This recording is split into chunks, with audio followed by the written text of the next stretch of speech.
जय हिंद दोस्तों। कैसे हैं आप लोग। तो आशा है आप लोग बहुत अच्छे होंगे। तो स्वागत है आपका जो है मध्यकालीन जो है भारत की जो है इस क्लास में। ठीक है। तो आपको पता होना चाहिए कि आज हम लोग जो है मध्यकालीन भारत के जो टॉपिक है जो सल्तनत काल से रिलेट करता है। यानी सल्तनत काल के अंतर्गत ही एक वंश है जिसका नाम है जो है लोधी वंश है। हम लोग को आज देखना है सैयद वंश। ठीक है। उसी के अंतर्गत एक क्या है तो सैयद वंश है। ठीक है ना। सबसे पहले हम लोग को सैयद वंश देखना है। इसके पहले हम लोग जो है तुगलक वंश को हम लोग कंप्लीट कर चुके हैं। अगर आप जो है तुगलक वंश को नहीं पढ़े होंगे, उसको समझे नहीं होंगे, तो आप उसको जाकर जरूर देख लीजिएगा। ठीक है। इसमें हम लोग जो है सैयद वंश के बारे में चर्चा करेंगे। ठीक है ना। छोटा सा वीडियो होने वाला है क्योंकि ये उतना जो है लंबा टॉपिक्स नहीं है, इसको हम लोग लंबा खींचेंगे भी नहीं, क्योंकि जिसकी जितने इंपॉर्टेंस होगी उतना ही हम लोग उस क्लास को लेकर जाएंगे। ठीक है। तो हम लोग सैयद वंश के बारे में देख लेंगे कि इसमें कौन कौन से शासक रहे हैं, इसका टाइम पीरियड क्या क्या रहा है। ठीक है ना। तो अगर हम बात करें जो है सैयद वंश के, तो सैयद वंश का अगर आप टाइम पीरियड देखेंगे तो 14 से लेकर कब तक है, 1451 तक। ठीक है ना। 1451 तक जो इसका टाइम पीरियड है सैयद वंश का। इसमें जो है सबसे पहले गद्दी पर बैठते हैं, कौन बैठते हैं तो खिज्र खां। ठीक है। कौन बैठते हैं, खिज्र खां। इसके जो टाइम पीरियड आप देख सकते हैं 1414 से लेकर के 1421 तक, यानी लगभग 7 साल जो है ये गद्दी पर बैठते हैं। कौन बैठते हैं, जो है खिज्र खां। तो याद रखेंगे कि जो सैयद वंश है, ठीक है, तो सैयद वंश का संस्थापक किसे माना जाएगा, खिज्र खां को जो है संस्थापक माना जाएगा। ठीक है ना। खिज्र खां ने क्या किया तो खुद को जो है सुल्तान के बजाय रैयत ए आला यानी किसानों के प्रमुख, ठीक है ना, किसानों का प्रमुख की उपाधि ली। ठीक है। यानी उन्होंने जो है अपने आप को सुल्तान राजा के बजाय क्या क्या मतलब जो है कहना अच्छा समझा, तो जो है रैयत ए आला। याद रखेंगे रैयत ए आला किसे कहते हैं तो खिज्र खां को। ठीक है ना। अब इसका मतलब क्या होता है, किसानों के प्रमुख। कहीं ना कहीं जो है इसका मतलब ये हुआ कि जो खिज्र खां है उसकी जो उत्तरदायित्वता है किसके प्रति है, किसानों के प्रति। यानी उसका जो लगाव है किसानों के प्रति यहाँ से आप देख सकते हैं। ठीक है ना।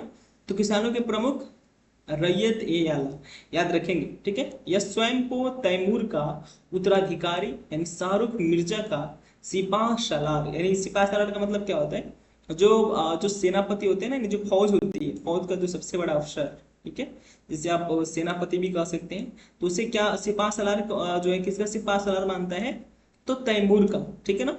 इस बात को भी आप याद रखेंगे। नेक्स्ट शासक हुआ, ठीक है, नेक्स्ट शासक जो हुआ है सैयद वंश में उसका नाम है मुबारक शाह। ठीक है। मुबारक गद्दी पर कब से बैठा है तो 1421 से लेकर के 1434 तक जो है ये गद्दी पर बैठा रहा। ठीक है।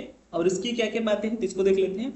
इसने याहिया बिन अहमद सरहिंद को संरक्षण दिया, जिसने तारीख ए मुबारक शाही ग्रंथ को फारसी भाषा में अनुवाद किया है। यानी तारीख ए मुबारक जो शाही है ये क्या है, ग्रंथ है जिसको अनुवाद किसने किया है, इसको जो है अनुवाद किया है फारसी में, वो किया है याहिया बिन अहमद सरहिंद। ठीक है। एक बात याद रखेंगे आप लोग, यह ग्रंथ जो है सैयद वंश का एकमात्र ऐसा ग्रंथ है जिसे सैयद वंश की जानकारी प्राप्त होती है। तो जो हम लोग आज सैयद वंश के बारे में पढ़ रहे हैं, ठीक है, इसकी जानकारी कहाँ से मिली है तो तारीख ए मुबारक शाही से जो है हम लोगों को सैयद वंश की भी जानकारी यहाँ से प्राप्त होती है। ठीक है ना।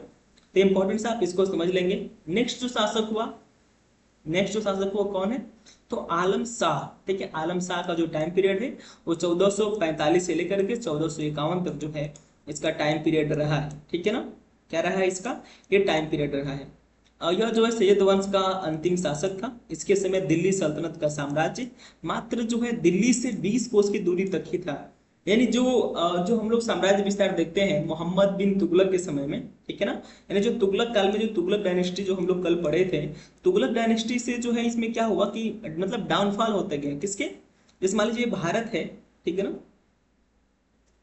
एक कल्पना कर लेते हैं क्या है हम लोगों का, ये भारत है। ठीक है। सपोज दैट ये क्या है, भारत है। हम लोग देखते हैं कि तुगलक वंश में जो क्षेत्र है वो ये वाला जो है लगभग लगभग पूरा पूरा क्षेत्र था किसका, तुगलकों का। लेकिन जो है सैयद वंश के समय में और सैयद वंश के अंतिम जो शासक रहा आलम शाह, उसके समय में क्षेत्र क्या रहा इसका, जो दिल्ली है ना, दिल्ली, ठीक है, वो दिल्ली से मात्र 20 कोस दूर बस। ठीक है ना। यानी लगभग लगभग आप इतनी क्षेत्र जो है मान सकते हैं कि जो है आलम शाह का रहा था। ठीक है ना। और यहीं पर जो है आलम शाह की समाप्ति होती है, और ये जो है जो सैयद वंश है इसका समाप्ति होता है, ठीक है ना। इसके बाद से इस सल्तनत काल पर बैठते हैं कौन, लोधी, ठीक है ना। तो लोधी वंश की स्थापना होती है। तो लोधी वंश आपको जो है नेक्स्ट वीडियो में मिलेगा। ये दोनों ही छोटे छोटे वीडियो होने वाले हैं, क्योंकि इसके बारे में आपको बहुत डिटेल पढ़ने की जरूरत भी नहीं है, और इसमें बहुत डिटेल आपकी एग्जाम में आता भी नहीं है, ठीक है ना। तो याद रखेंगे कि नेक्स्ट जो है आपको क्या पढ़ना है, तो लोधी वंश आपको इसी जो है हिस्ट्री जो है मेडिवल हिस्ट्री के प्लेलिस्ट में मिल जाएंगे, तो आप जा करके वहां देख सकते हैं, ठीक है ना। और बाकी जो है आपका लाइव क्लास होगा जो हम लोग जब पढ़ेंगे मुगल काल, ठीक है ना। इसके बाद हम लोग का टॉपिक वही है, और यही जो है मध्यकालीन भारत का हम लोग का अंतिम टॉपिक भी है। इसी में हम लोग जो लास्ट में क्या पढ़ेंगे, जो विजयनगर साम्राज्य है इसको भी हम लोग इसमें देख लेंगे बीच में, ठीक है। जो मुगल काल है उसको हम लोग पढ़ेंगे। तो लाइव क्लास बने रहिए। लाइव क्लास होती है शाम को 6 बजे, ठीक है। और 7 बजे आपकी जो है प्रीवियस ईयर क्वेश्चन की क्लास होती है, तो आप उसको भी वहां से देख करके कवर कर सकते हैं, ठीक है ना। तो मिलते हैं हम लोग नेक्स्ट वीडियो में। अभी के लिए धन्यवाद। आप क्या करिएगा ना कि इस वीडियो को शेयर भी करिएगा, ताकि जो है और बच्चे के यहाँ जो है ये क्लास पहुंच पाए, और जिनको जो है जीएस में प्रॉब्लम हो रही है उनकी जीएस की प्रॉब्लम दूर हो जाए, ठीक है।